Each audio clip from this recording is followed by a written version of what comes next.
This is BirdNote. Tropical rainforests are stunning places.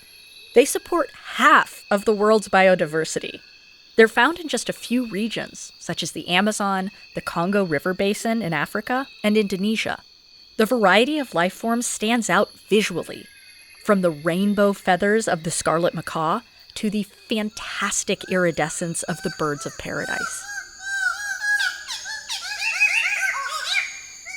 And there's diversity in sound, too, from the wide-ranging whistles of the screaming piha to the otherworldly melodies of the musician wren.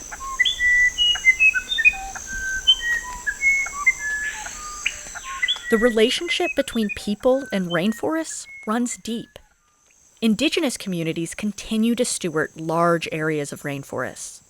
And these ecosystems store roughly 40% of the world's carbon, keeping it out of the atmosphere where it would contribute to climate change. So keeping rainforests healthy means keeping people safe too. Today is World Rainforest Day, which recognizes the importance of safeguarding rainforests for future generations.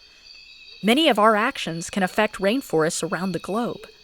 Learn more about your connections with rainforests on our website, birdnote.org. I'm Ariana Remmel.